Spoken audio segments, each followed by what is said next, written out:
sino es una responsabilidad. El creyente tiene el deber de ayudar al prójimo.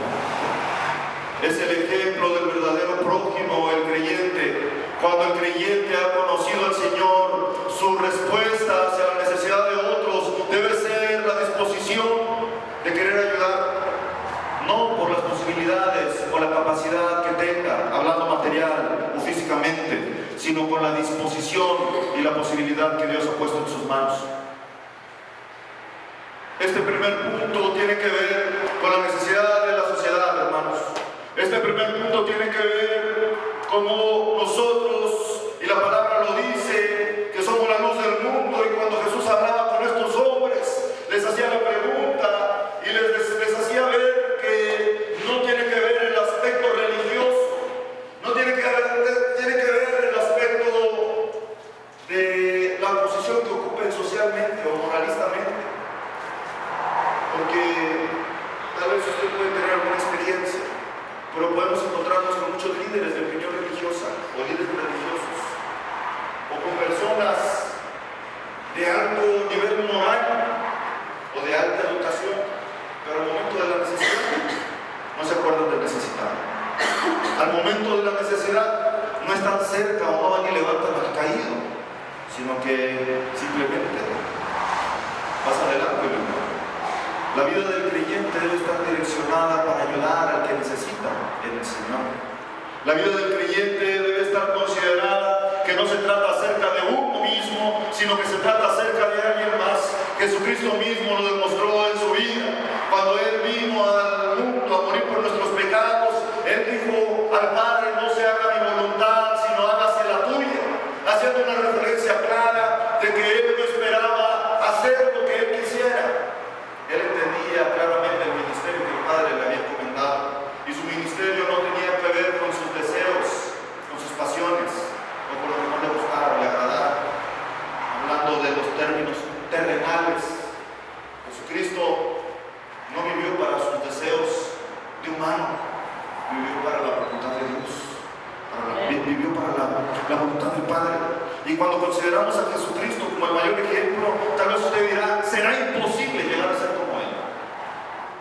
Sin embargo, no somos perfectos como Él no fue, pero sí somos perfectibles para aprender. Y como dice el pasaje que leíamos hace un momento en Efesios capítulo 4, versículo 12, ¿verdad?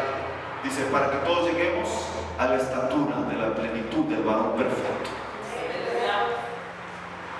El segundo aspecto que quiero hablar esta tarde, hermanos, es que el servicio nos lleva a ser como Cristo. Cuando vamos al Evangelio de Juan, capítulo 13, versículo 14.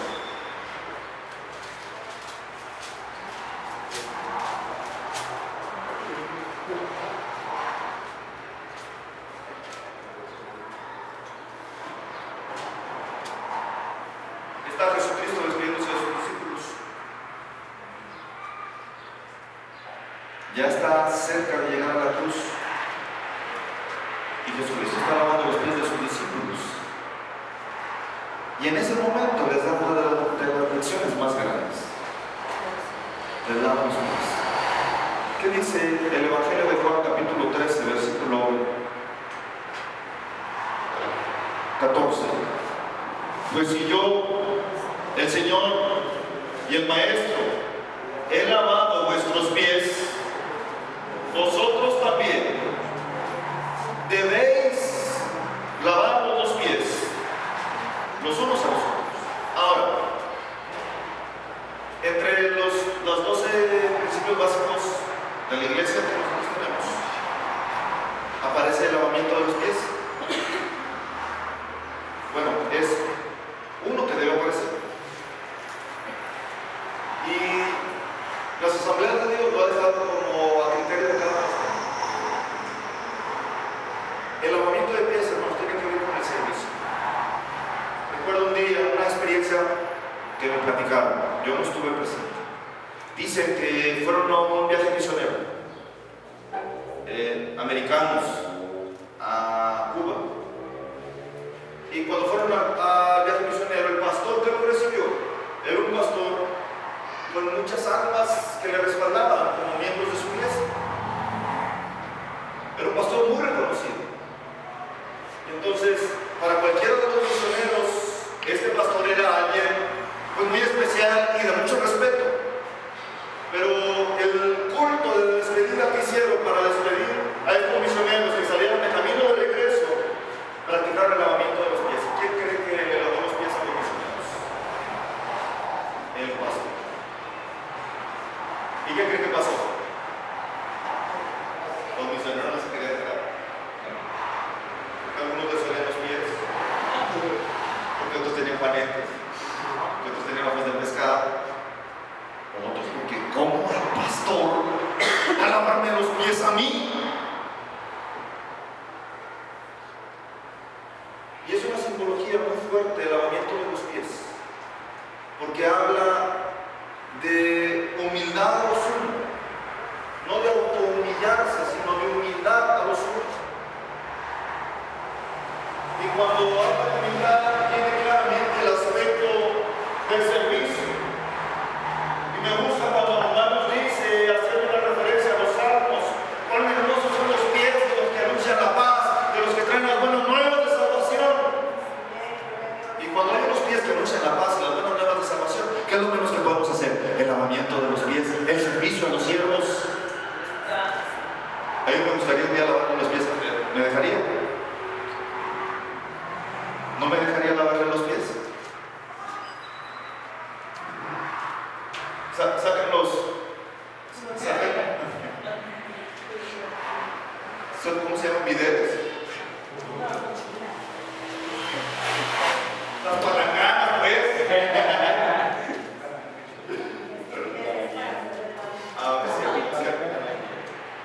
Bueno, a lo mejor alguien quiere que se los haga yo.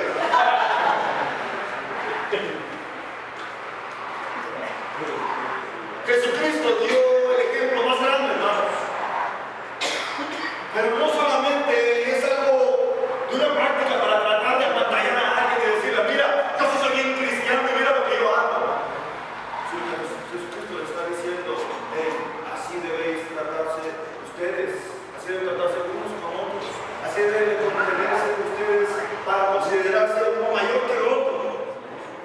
A mí me gusta pensar, cuando yo ya se los he expresado y lo repito nuevamente, para mí es una gran contradicción decir el gran ungido de Jehová y siervo de Dios.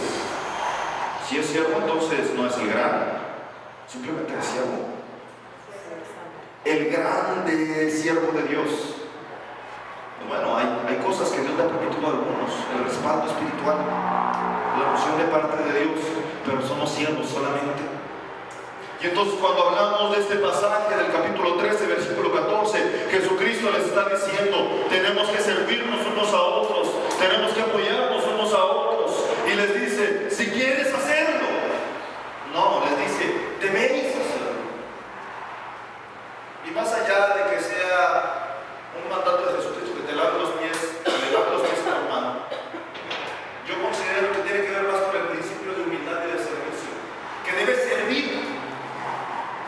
Nosotros como creyentes, hermanos, debemos estar conscientes de que hay una expectativa más grande del creyente que de cualquier persona que tenga la moral más alta, o de cualquier persona que trate de vivir correctamente sin Cristo.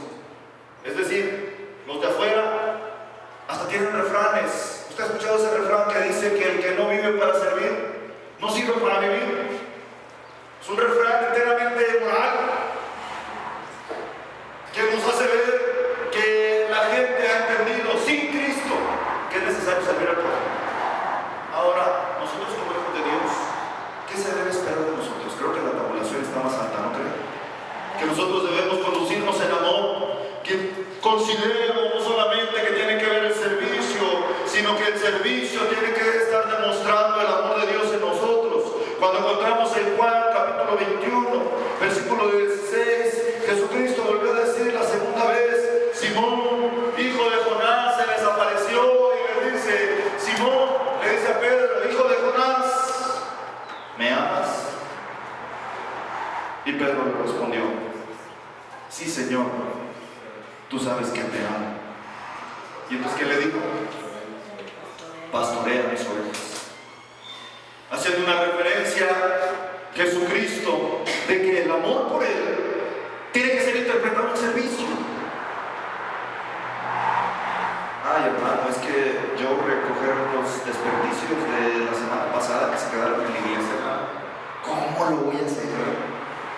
que los hermanos no cumplieron y no han limpiado, pero yo ¿cómo voy a servir de esa manera?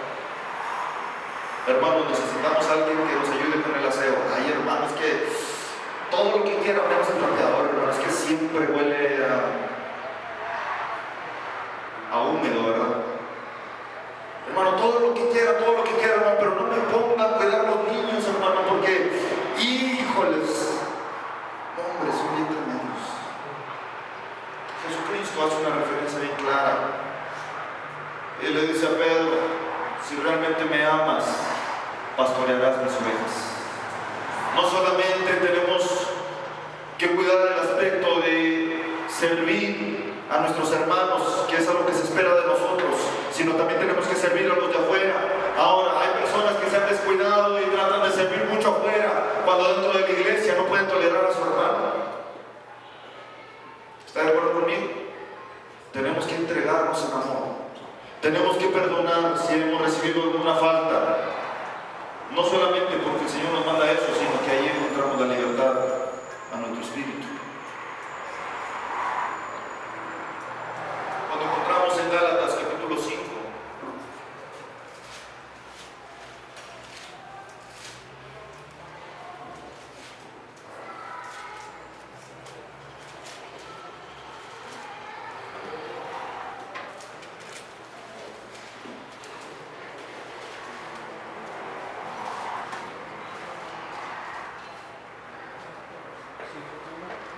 Gálatas 5:13.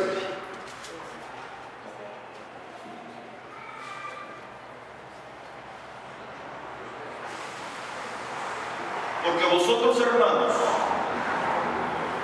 a libertad fuisteis llamados, solamente que no uséis la libertad como ocasión para la carne, sino como ocasión para serviros por amor